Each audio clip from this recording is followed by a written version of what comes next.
Hello and welcome back to another episode of USPSA Film Room. So for once we're actually going to look at some stage footage here. I shot this at the 2021 Battle for the North Coast in Ohio, and I ended up coming in second on this stage because I was about 2 seconds slower than the guy who won it. He actually shot substantially better points than me too, so I would have had to go a little bit faster than him. And I think it might be possible given the given some of the things that happened on this stage. A couple of mistakes, things that could have been done better or more smoothly. That's why we analyze these to find places to improve. So before we dig into that, we'll take a quick look at the stage itself and my plan thereon so I can show off my new little telestrator thingy. So I start here. I took a quick sort of crossover step to the right to take these 6 shots. That first X covers a double stacked target. Came around the corner with the last 2 rounds in the gun, finished the tuxedo on the move, and reloaded into the back of the stage. From there I got T8, the 3 poppers, and T5. After that it was back up, or rather run for it, book it back around the corner, kind of delay the reload until I got to about here, because reloading with the weak hand with a revolver moving backward and to the left is a tricky proposition. Happily there was enough room to get it done around the corner, which brought me to about here, where I would take this double stack, T9 and T10, a quick slide down range to take T6 and T7, and finally coming into the last position here with another reload to take T1, T3, and T4. Okay, so that's everything. So we'll head back. Oops, I did it again. So the telestrator is a transparent app that I draw on. I can't control the thing behind it, obviously, or else I couldn't draw on it. So I've been getting the controls mixed up this whole time. So now that I've selected the right thing, have I? Oop, no, I haven't. I did it again. Okay. So here we go. There's going to be a timer in the bottom left of the screen. That is roughly the correct timestamp through the stage. It should approximately match up if you want to go back and look at this with my on-screen commentary from the match video from earlier this year. Okay, so I'm going to roll this once through. I'll talk a little bit over it, but I won't do any of the deep dive stuff until we've watched it through once all the way. So there's that quick crossover step to get to the first position. Target on the move. The reload into the back was a little bit slow, and it led into a miss on the steel. Happily I had it was a 7-round position and 8 in the gun, so I was okay there. I think I probably could have done that a little bit faster, that slide down range. And finally the last reload didn't go super well. And it was a little bit slow shifting around in the back of that stage here, but I'm not sure what I can really do about that. Or I'm not sure if I should give myself credit for it. So I think the first place where I could have saved some time is coming into the back position. So as I come around the corner here, I'm going to turn off or rather I'm going to put the hat cam video front and center, since the GoPro loses me behind the sponsor banners. So at 5:66 I have finished engaging that target, and it's not actually until at 8:69 that I've re-engaged, so that's a 3-second reload, which is fairly slow. I wasn't as good at the reloads then as I am now, so I'd maybe give myself I think I'm actually going to do this kind of as a range. So I definitely could have saved a 1/4 of a second, maybe half a second there. Alright, so let's keep on rolling. So the way I engage these back targets, you can see it's kind of difficult to see, I guess, but if you look here, you see there are 2 poppers, so there's one in front and one kind of hiding behind it. My plan was to go little, big, and back to little again to save the time waiting for the one to fall. So back to the video. Hit the first one just fine. I actually missed the big popper. Hit the second one just fine. So let's take that a little bit more frame by frame. So there's the second one at 11:36. Basically, I should have transitioned directly to that back target if I'd gotten the hit. Was that so? Oh, it is 11:30. So basically, the time it took me to get to there, 11:30 to 12:13, I could have cut out. And we'll say the time from 12:13 to the back target is the transition that would have taken me from the second small popper over to the back target. So the time it was from here to here is actually the time I'll give myself from here to here, which is slightly different, but not really enough to make a big difference, I don't think. So let's see, that was, did it again. So one more time, I took that at 12:03 and 11:23, so call it 3/4 of a second-ish.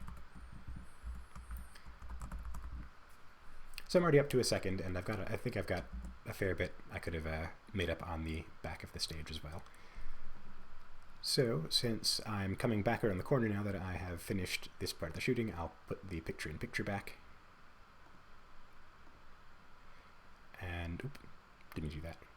Put the picture-in-picture back. Here I am booking it pretty effectively, I feel like. So I feel like I'm maybe a little bit slow coming around the corner. I've got the gun up, but I think I had the gun up about a step too early. So again, I think it's probably easier to see from the picture-in-picture, funny enough. So the gun is up, I'm ready to shoot, but I still have, about a step to come this way. So maybe I'll give 1780 now. I get the shot off at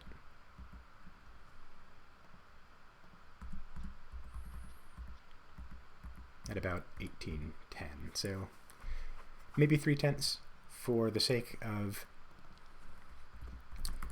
not making myself look too good. I will give myself between 1.5 and 3/10 on that.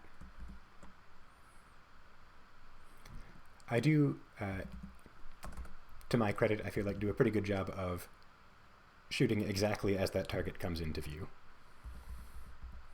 So, there I am kind of aiming around the corner. 2 steps, full A zone, bam, trigger pulled. So I kind of do the same thing again here. I'm on target, but that's one that's easier to see from the outside video. So there I am finishing. Well, it might be easier to see if the RO's out of the way. There I'm finishing that second shot on the top target there. Never mind, it is not easier to see.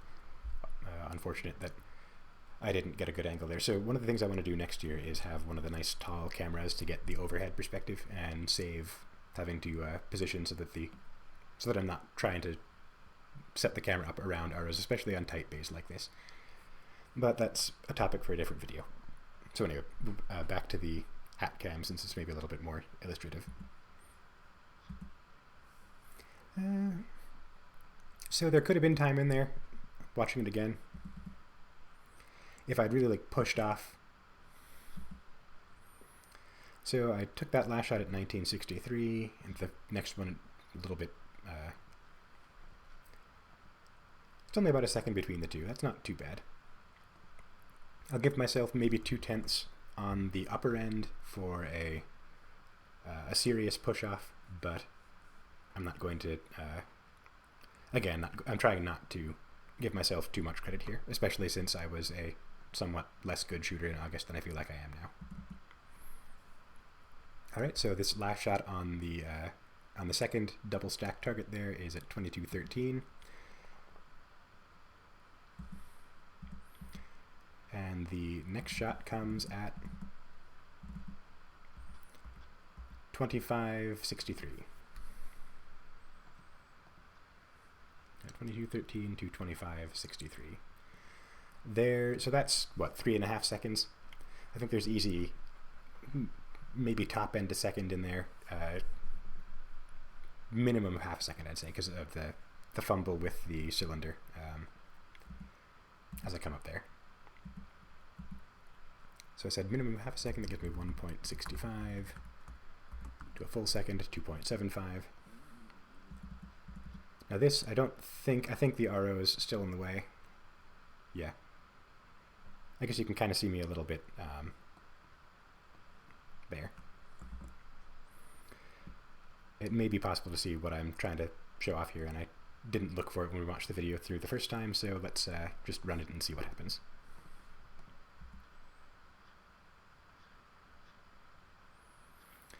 Yeah, I think it's visible enough there, so I'm going to pop back. So what I want you to do is to watch my left leg and see what I do in this position. So you see it's right, actually it's kind of in the middle of the shooting area there, and as I engage targets here, I slide over to the far left. So if I'd taken a wider setup, so I could have gotten all 3 targets without a step, I probably could have shaved some time there, and I'm not sure quite how much.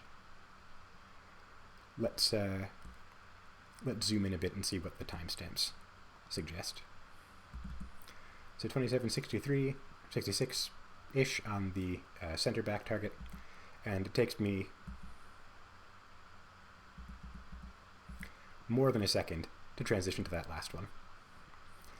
That, I think, say maximum half a second, maybe minimum 3/10. Remember maximum half, so that gives me 3:25. So the thing that, so I lost the stage, I said, by about 2 seconds, by 2.25 seconds. Well, 2 and 2/10. No, 2 2/10-ish. The winner had about a 27:35. I had about a 29:55. Let's play it all the way to the back, just to yeah, about a 29:55. So I got my little score sheet here. If I was about 84% of him between shooting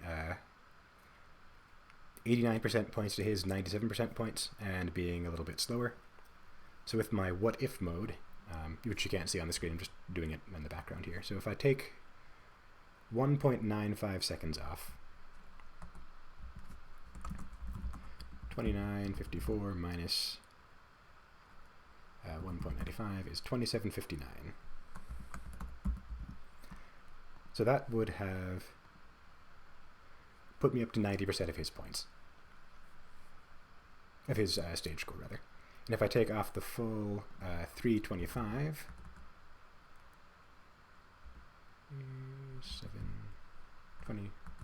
54 minus 325 is 26:29. That would have given me